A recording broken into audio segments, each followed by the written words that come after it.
حي الهادي بأجمل ذكرى صلوا معنا يا حضار. Assalamualaikum warahmatullahi wabarakatuh.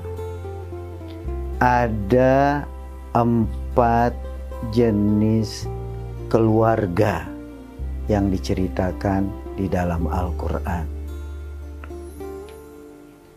Satu di antaranya adalah keluarga ideal.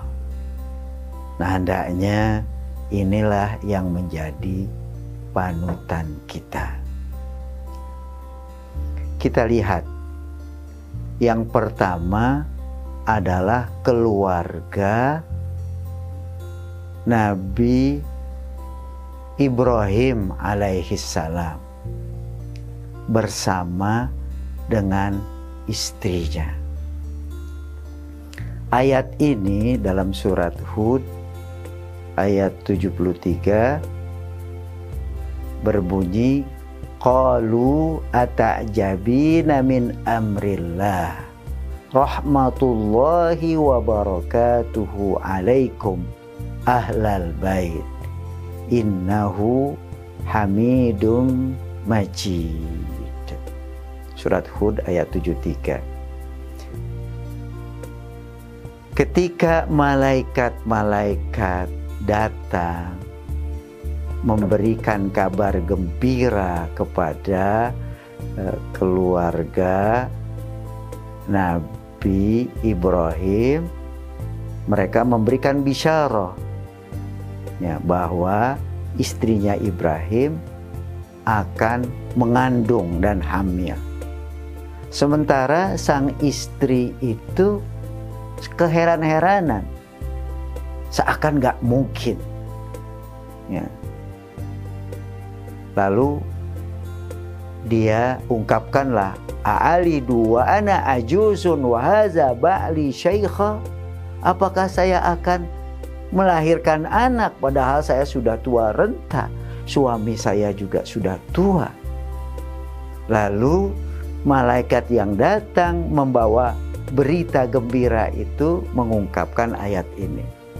Qalu ata'jabina min amrillah. Para malaikat itu mengatakan, apakah kamu gak percaya atas ketetapan Allah bahwa kamu akan hamil, kamu akan punya anak, dan kehamilanmu dan kehadiran anakmu itu adalah, kata malaikat, rahmatullahi wa barakatuhu alaikum ahlal bait. Itu merupakan kasih sayang Allah dan rahmat serta berkah yang diberikan kepada kamu, wahai ahlul bait. Innahu hamidum majid. Sesungguhnya dia Allah maha terpuji, maha mulia. Nah, ayat ini menjelaskan bahwa ketika Allah menghendaki, tidak ada satu yang mustahil. Sekalipun seorang istri sudah tua dari sejak awal gak mengandung, gak punya anak, suami pun sudah tua renta, tapi ketika Allah menghendaki, maka terjadilah. Cukup kun fayakun, jadilah maka jadilah. Nah, ketika istrinya Ibrahim mendapatkan berita gembira dari malaikat itu, seakan-akan mustahil, gak mungkin terjadi.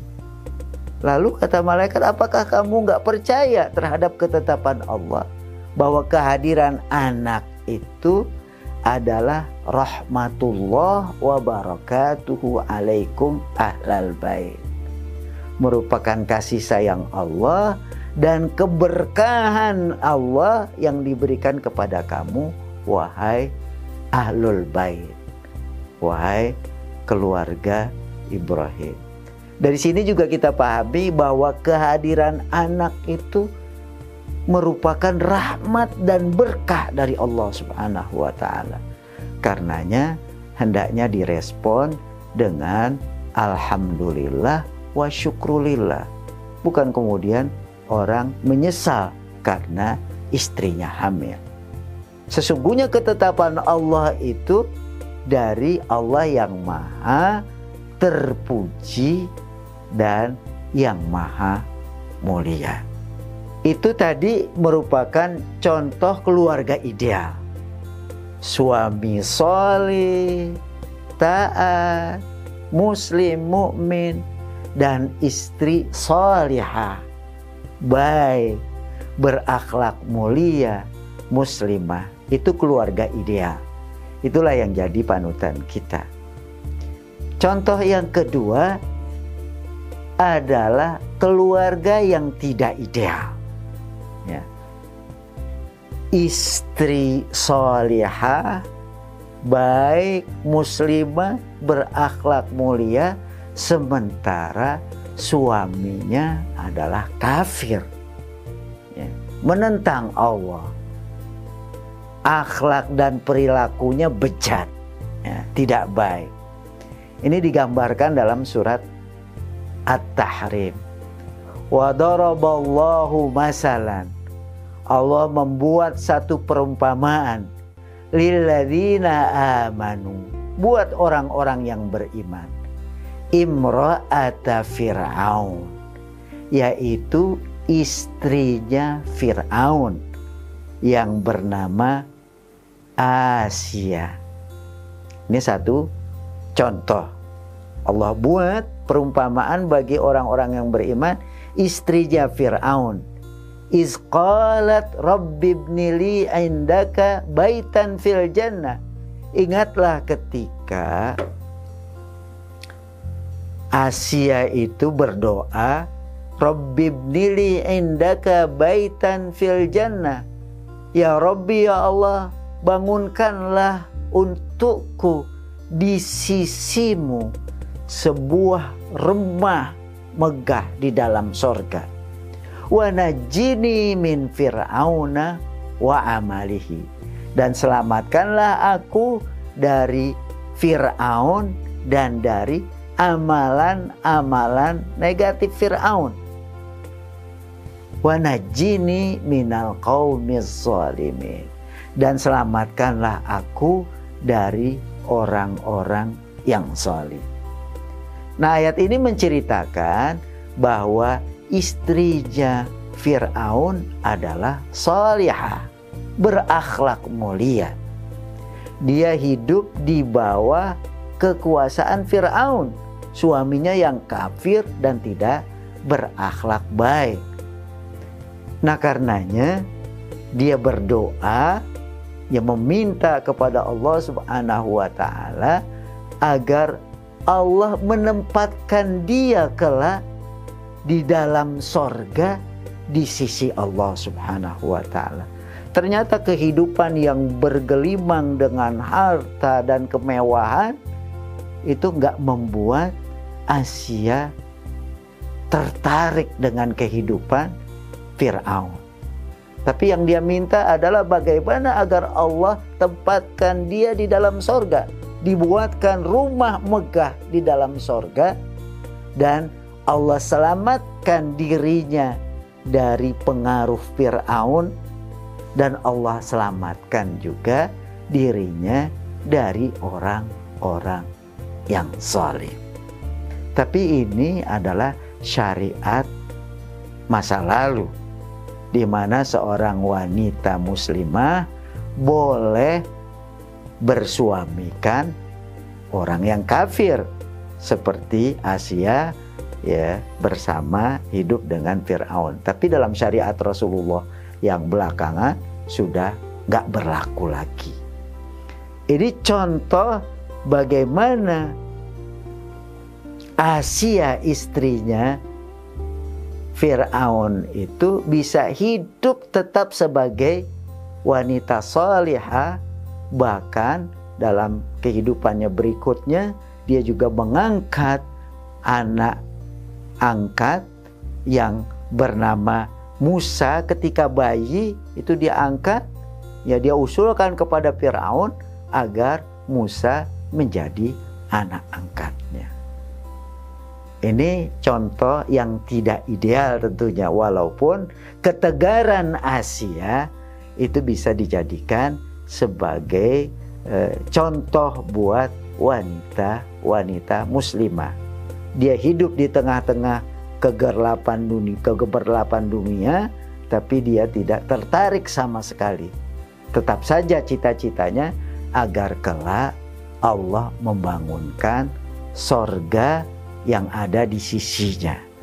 Dan cita-citanya supaya dia selamat dari pengaruh Fir'aun dan juga selamat dari orang-orang yang zalim. Tipe berikutnya yaitu keluarga yang suaminya soleh, berakhlak mulia, baik, seorang nabi, tapi istrinya tidak baik. Istrinya pengkhianat, istrinya berakhlak buruk. Ini pada keluarga Nabi Lut dan juga Nabi Nuh. Nah, ayat ini menceritakan tentang hal itu dalam surat At-Tahrim. A'udzubillahi minasyaitonirrajim. Daraballahu masalan. Allah membuat satu perumpamaan lilladzina kafaru, bagi orang-orang yang kafir. Imra'ata Nuhin wa imra'ata Lut, yaitu istrinya Nabi Nuh dan juga istrinya Nabi Lut. Kanata tahta abdaini min ibadina sholihain. Keduanya tadinya di bawah kekuasaan hambaku, di antara hamba-hambaku yang soleh. Mereka di bawah asuhan Nabi Lut dan Nabi Nuh, kedua hambaku yang soleh. Fakhanata, lalu kedua istri itu berkhianat. Fakhanatahuma, mereka berkhianat kepada suaminya. Ya, istrinya Nabi Lut berkhianat kepada Nabi Lut, istrinya Nabi Nuh berkhianat kepada Nabi Nuh. Falam yughniya anhuma minallahi syai'a, maka tidak berguna bagi keduanya sedikit pun dari Allah Subhanahu wa ta'ala. Suami yang soleh, yang taat, baik istrinya Nabi Lut, istrinya Nabi Nuh, nggak berguna. Itu suami yang diberikan kepadanya. Wa qila udkhulan nar ma'ad dakhirin. Lalu dikatakanlah kepada keduanya, istrinya Nabi Lut dan istrinya Nabi Nuh, masuklah kalian ke dalam neraka bersama-sama dengan orang-orang yang masuk ke neraka.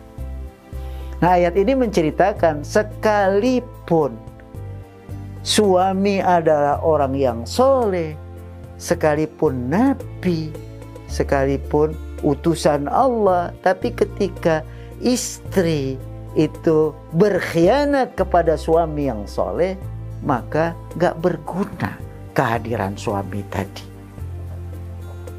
Pengkhianatan itulah yang kemudian membuat istri itu terpuruk, ya, sehingga kemudian dipersilahkan untuk masuk ke dalam neraka. Ya. Makanya ada sebuah ungkapan bahwa barang siapa yang tidak bisa terangkat dengan amalan solehnya, maka keturunannya atau garis keturunannya itu tidak bisa mengangkat dirinya sendiri. Walaupun keluarga Nabi, walaupun seseorang itu berdarah biru misalnya. Nah, ini contoh yang tidak ideal. Suaminya subhanallah luar biasa solihnya. Nabi Nuh, Nabi Lut yang sepanjang hidupnya terus berdakwah. Nabi Nuh bahkan sampai 950 tahun. Tapi ketika istri berkhianat, istri berakhlak buruk, maka ya kebaikan suami itu tidak memberikan pengaruh positif kepada sang istri. Atas pengkhianatan istri itu, maka dia akan menanggung ya, sikap dan pengkhianatannya dengan dimasukkannya mereka ke dalam neraka. Na'udzubillah min dzalik. Contoh yang keempat adalah keluarga yang suaminya buruk dan istrinya juga buruk. Ini seperti keluarga Abu Lahab. Ya, suaminya memusuhi Rasulullah Sallallahu Alaihi Wasallam dan istrinya juga pembawa kayu bakar, pengkhianat yang menyebarkan fitnah. Suami buruk dan juga istri sangat buruk. Ini digambarkan dalam surat Al-Lahab. A'udzubillahi minasyaitonirrajim. Tabbat yada abi lahabi wa tab. Celakalah kedua tangan Abu Lahab dan sungguh celaka. Ma aghna anhu maluhu wa ma kasab. Enggak berguna baginya hartanya dan segala yang dia usahakan. Ya. Sayasla naran zata lahab. Dia akan masuk ke dalam neraka yang apinya berkobar-kobar. Wa mra'atuhu. Begitu juga istrinya akan masuk neraka. Hammalatal hatab. Pembawa kayu bakar. Fi jidiha hablum mim masad. Di lehernya ada tali yang terpintal. Ini ungkapan penyebar fitnah. Istrinya penyebar fitnah, suaminya adalah orang yang durhaka kepada Allah Subhanahu wa ta'ala. Ini keluarga yang sangat tidak ideal, yang gak patut untuk dicontoh. Nah, kesimpulannya setelah kita melihat 4 contoh di dalam Al-Quran, ada keluarga ideal, itulah yang menjadi figur teladan buat kita. Suami yang baik dan begitu juga istri yang baik, istri yang sholihah, istri dan suami yang berakhlak mulia, ya, seperti yang terjadi pada keluarga Nabi Ibrahim dan juga pada istrinya yang kemudian bisa mendidik anak-anaknya. Nah, kemudian keluarga yang tidak ideal, suaminya bagus tapi kemudian istrinya tidak baik, istrinya kafir. Seperti keluarga Nabi Nuh dan Nabi Lut. Istrinya soleh, suaminya soleh, taat, berakhlak mulia, sementara istrinya berkhianat, ya, menyalahi tuntunan yang dibawa oleh suaminya sebagai utusan Allah Subhanahu wa ta'ala. Ini juga pelajaran buat walaupun seorang wanita suaminya adalah tokoh, suaminya adalah orang yang saleh, tapi kalau dirinya sendiri berkhianat, maka dia akan menanggung pengkhianatan yang dia lakukan sendiri. Keluarga yang berikutnya adalah keluarga Fir'aun yang juga nggak ideal. Suaminya kafir, sementara istrinya adalah orang yang taat, yang solehah, yang berakhlak mulia. Ya. Lalu dia minta kepada Allah Subhanahu wa Ta'ala supaya dia dijauhkan dari keburukan Fir'aun. Ya. Wa najjini min Fir'auna wa amalihi. Ya, jauhkanlah kami dari Fir'aun dan amalan-amalan Fir'aun itu, dan selamatkanlah kami dari orang-orang yang zalim. Termasuk diantaranya adalah pembesar-pembesar Fir'aun yang mengelilingi Fir'aun itu. Dan keluarga yang keempat adalah yang buruk kedua-duanya. Suaminya buruk, istrinya juga buruk. Seperti keluarga Abu Lahab dan juga istrinya. Yang sampai ada ayat yang turun menceritakan, ya, tabat yada Abi Lahabi wa tab.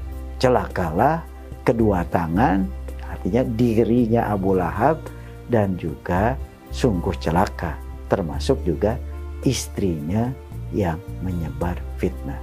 Jadi kesimpulannya dari 4 contoh keluarga tadi, ya, yang paling ideal adalah keluarga Nabi Ibrahim alaihissalam.